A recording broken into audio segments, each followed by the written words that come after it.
Hello and welcome to Transitions, the show that will help you to transition through life. I'm Emily, I'm your host, and today we're going to be talking with Chris Powell, my co-host, about how he worked through the grief after his daughter passed away. As always, please like and follow Transitions on Instagram and Facebook at Transitions Podcast Show. You can always shoot us an email at transitionspodcast7@gmail.com or visit our webpage at transitionspodcast.com. We look forward to hearing from you. Our guest today is Chris Powell. He is a retired Navy Senior Chief Sonar Technician, coach, motivational speaker, and program coordinator with the John Maxwell team. Chris has a passion for helping others to become their best self. Hey, Chris, how are you? Great. How are you? Good. Thank you for being with us today. Well, thank you. Considering that we're partners in this, I better be with you today. So, Chris, I know you introduced yourself on our very first podcast, but I want you to reintroduce yourself today. Okay. Tell us a little bit. All right. My name is Chris Powell. As Emily was saying, I'm a retired Navy Senior Chief. I was actually in aviation in the beginning. My first 17 years was in flying in P3s and off the carriers and S3s. And then I had a little heart situation. That's a transition, isn't it? Went to the surface fleet. You don't even know what kind of transition that was, because you went from one Navy military environment to a completely different one. And so I am 66.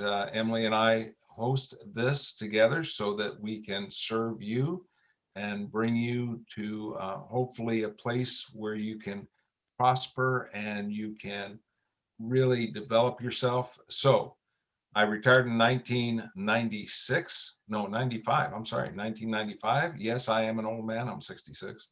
And we have had 3 children. One of them is in heaven right now. We have 4 grandchildren and 1 on the way. Yay! Yay!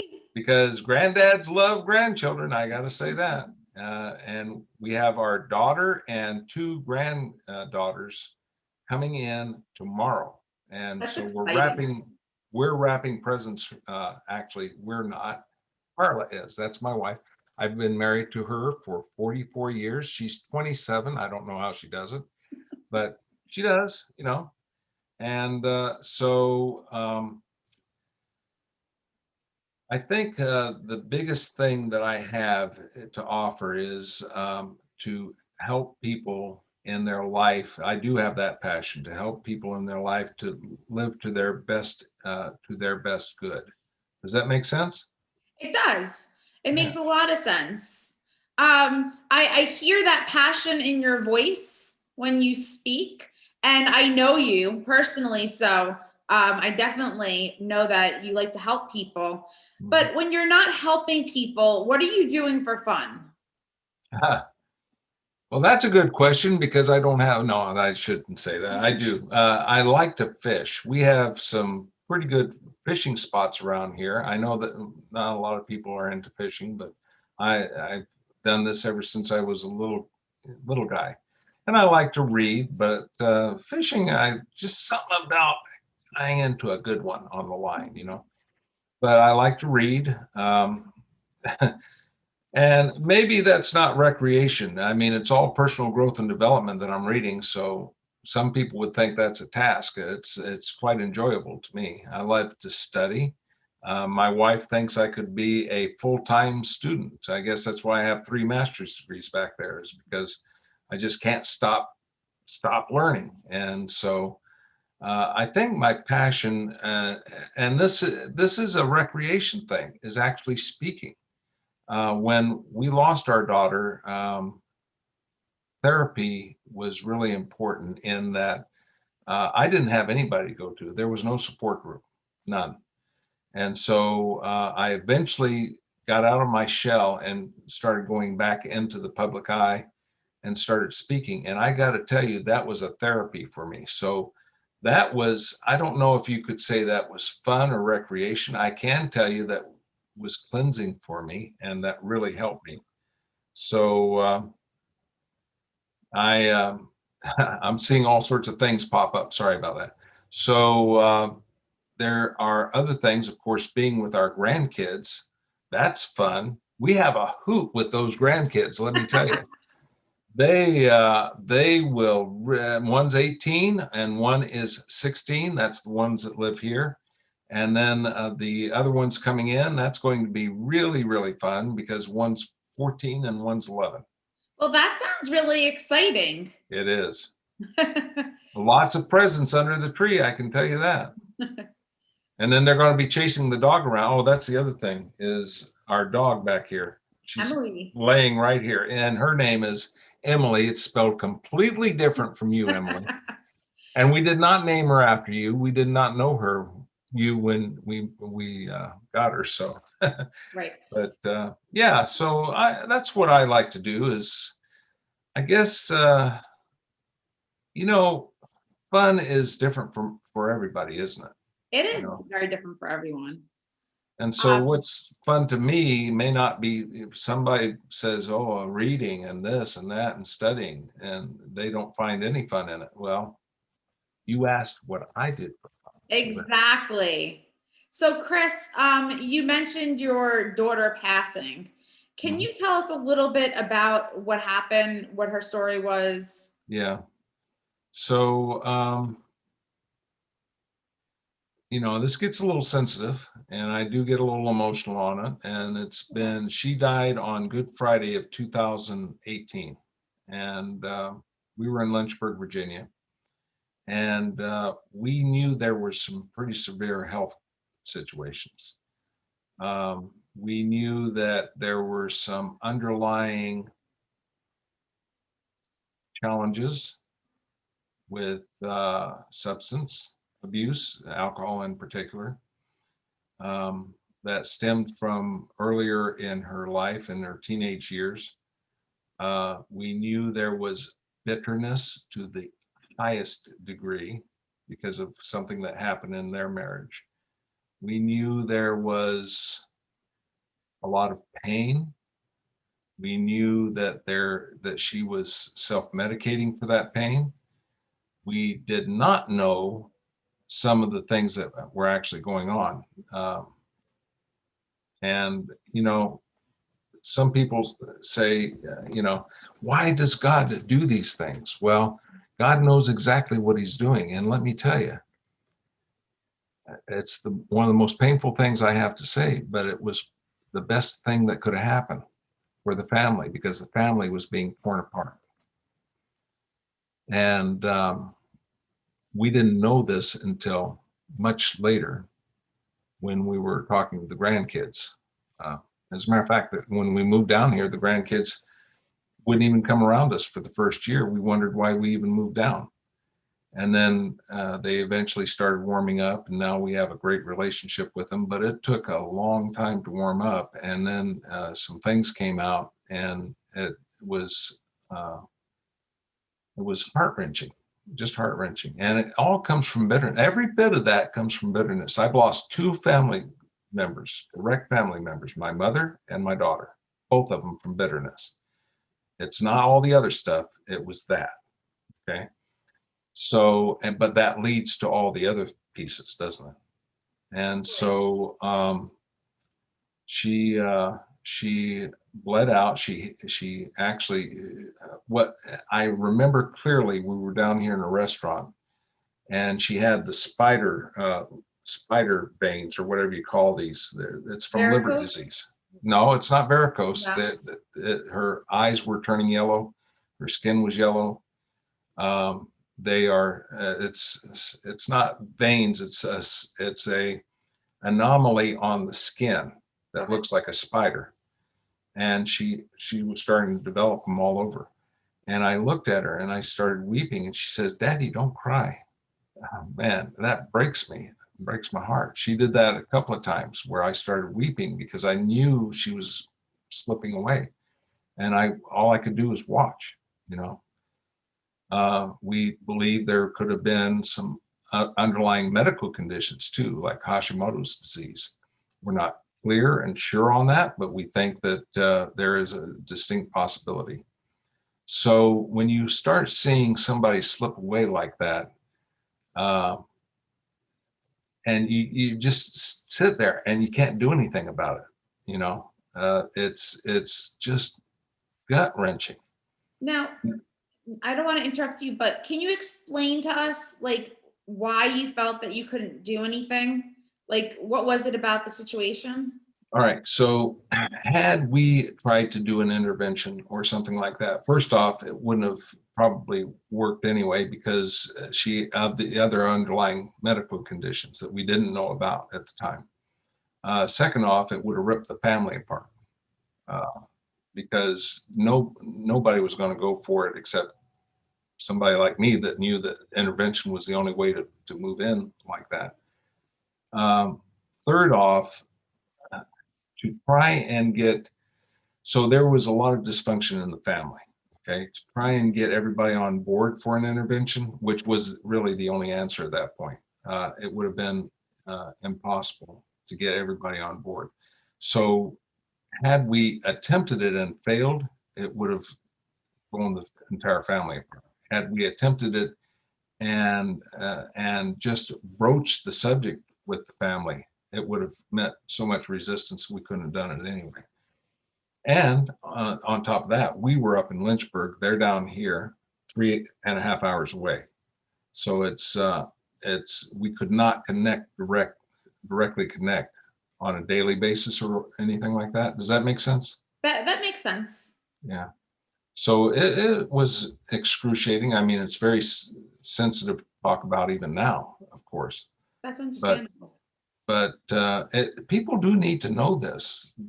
I mean, this is real life stuff, and it's in families, a lot of families that look really good on the outside, but in the inside, it's just gripping them. You know what I mean?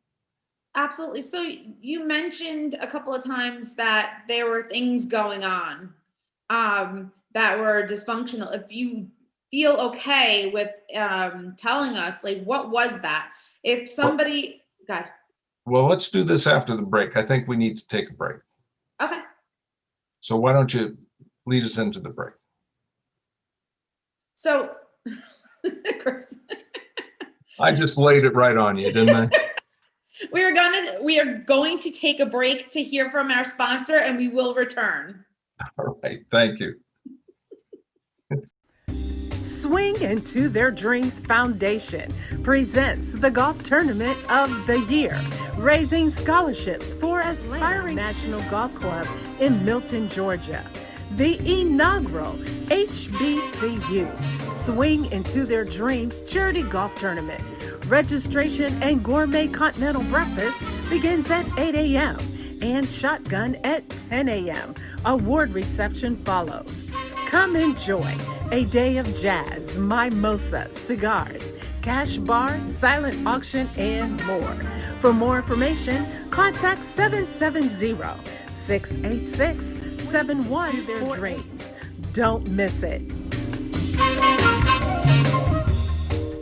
To our sponsor. Those that are just joining us, we're here with Chris Powell, who is a father, retired Navy, senior chief, sonar technician, life coach, motivational speaker, and program coordinator with the John Maxwell team. So thank you, Emily, for hosting this.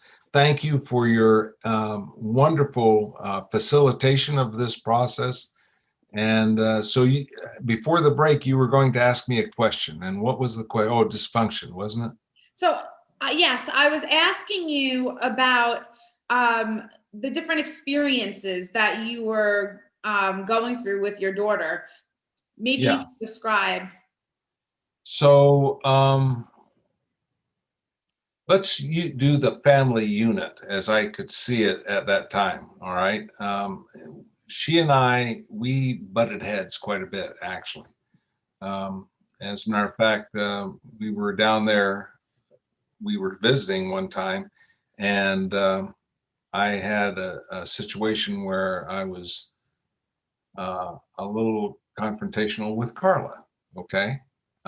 It doesn't happen a lot, but once in a while it does happen. And and it was her house, so she can do that. She interjected right in between us and she started yelling at me. So but now Carla and we were just fine. Okay. But she came to the aid of her mama. Okay. Right. And so that is not an indication so much of dysfunction. Well, maybe a little bit. Where the dysfunction really came in was, I don't want to get into all the details because it's pretty dicey. But let's put it this way: there was an incident in their marriage that caused her extreme pain and bitterness, which then led to, before that, she wouldn't touch alcohol at all. Right after that, she was drinking unbelievable amounts, a case a night, you know. Well, that makes sense because we know that trauma will lead to substance abuse or some sort of mental health issue. Exactly. And that's what happened to her. Right. And I'm really sorry that you lost your daughter. Yeah. I can't imagine like what that's like. Yeah. You don't want to imagine what No. it's like. Nobody wants to. But what happened at that point was they had moved from one area to another area for his job. And actually, they moved back to Virginia Beach. While they were in Virginia Beach, everything seemed to be pretty good. Well, why? Because mama and daddy were around them, you know. When they moved down here, then things started moving in a pretty rough spot. And again, the dysfunction came in. She, well, that bitterness started coming out towards the children. As I said, we did not have a clue about this until about a year after her death. And then it started coming out. And it was obvious then why God took her home, because that whole family was about to collapse. I mean, severe abuse, verbal abuse, physical abuse, and not a good environment. And so, you know, it's probably the hardest thing for me to say that God knows what he's doing, and he did that to save the rest of the family. Is that a hard thing to say? Yes, it's a hard thing to I say. can only imagine. Can you talk a little bit about how you cope now, how you were coping with her death, and maybe how if you got your grandchildren help or like just coping skills or support? So coping is a very interesting word because coping means you're just settling for. I tried not to cope. I tried to come out of this, and I probably should have coped a little bit better instead of tried to push myself. What would happen was I do phone sales. I do all sorts of stuff. I pick up the phone, put it down, and cry. Pick up the phone, put it down, and cry. I do that day in, day out. And then I take 3 or 4 hour naps, and then I'd sleep a full day. What does that sound like? It sounds like depression, doesn't it? It does. It's exactly what it was. Exactly what it was. And so Carla and I can't really talk about this because we're living it. We're directly intertwined with it. You know, Right. We can support each other, but that's not really a support group. We had no support group. So how I started emerging was exactly what I was saying, going out there finally and starting to speak again, to actually serve people again. And by the way, for everybody on here, if you are in this situation, you need a support group. Take my word from it, because the chances of you coming out all by yourself without anybody else out there to help you is almost impossible to do. Well, you just actually answered my second question for you. I like it. Yes, you did exactly what I was gonna say. You answered it. But what other types of support did you receive? Like, I know that at one point you had said that the John Maxwell team members. So I'm part of what's called the John Maxwell team. Had it not been for them, because it's really a family, it turns into a huge family. Okay, so this sounds like a pitch for the John Maxwell team. Come join us, but come join us through me. All right. So anyway, what happened is that they rallied around, and I just felt their strength and their consideration, and they really, really helped me come out of this. Not all at one time. They didn't smother me either. So the idea was that was the support group I needed at the time. It would have been nice to have other people, but I didn't. Did that answer that? That did. So we're nearing the end of our podcast show. Can you give us any advice? So say somebody was in the same position as you. What advice would you give them? Okay. First off, support group, like I was saying. Second off, prayer is really, really important. Third off is reflection. What's going on in my life? Somebody to talk to, that's support group again. The one big thing is cut the root of bitterness out of your life. Forgiveness is huge at this point. I forgave my daughter. That sounds a little surprising, but I forgave my daughter. I forgave God. That sounds a little surprising too, but that prevents that root of bitterness. So forgiveness is and gratefulness. Forgiveness and gratefulness are the key points. They're like bookends for rooting out that bitterness. And that bitter seed, by the way, I will tell you, will kill you if you have that. Okay. Does that answer that? It does. Thank you. Do you have any resources that you can provide the listeners? Any support groups that you may want them to know about? So there's a grief support group probably in your area. There is a Celebrate Recovery, which is an overall support group for not just addiction, but anything you're going through with this. There are books, of course. There are, I would recommend that you go to seminars. And here's the other thing. You don't want to center just on grief and loss, because if you do that, then you're just focusing all your attention on that. That's depressing all by itself. So you want to be around people that are coming through the same kind of scenario that maybe is a little bit advanced. And I'm open to mentoring and coaching. Okay. So if anybody wants mentoring or coaching through this process, it's completely free. I don't charge anything for that. Then I'm always here. So I'm a resource. How about that? Well, and just so you know, I have a pastoral counseling degree, so I can do that piece pretty good. Well, thank you, Chris, for speaking with us today about such a sensitive topic. I'm really sorry for the loss of your daughter, but it's good to know that you have forgiven her and that you're moving past or moving on with your life. And I don't really like to say that, but you have to move on, right? Yes. If you don't move on, the only other alternative is to stay stuck. So I mean that in a good way. We are going to be coming to an end. So I do want to remind our listeners to don't forget to follow us on Facebook and Instagram at Transitions Podcast, and visit our website at transitionspodcast7.com to subscribe to updates. And also you can always email us at transitionspodcast7@gmail.com.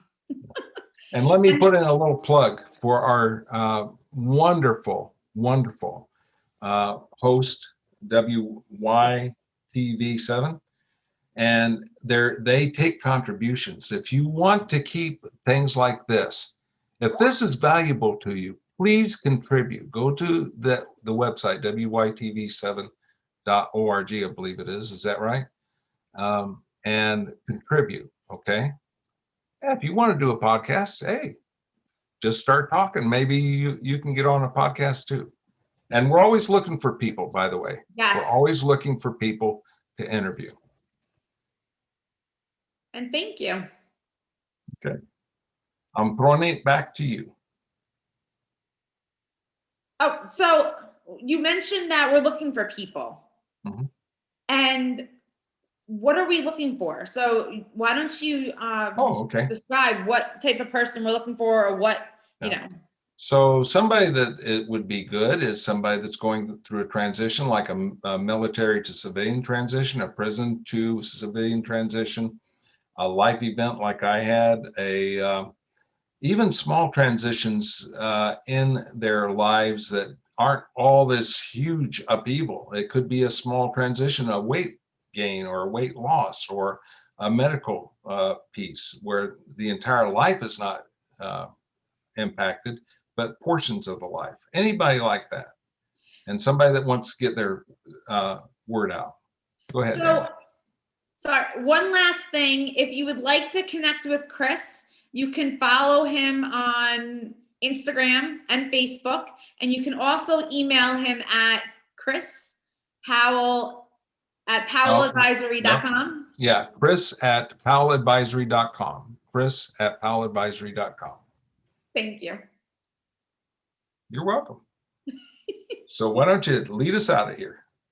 So thank you for listening to our podcast show today, and we will see you soon.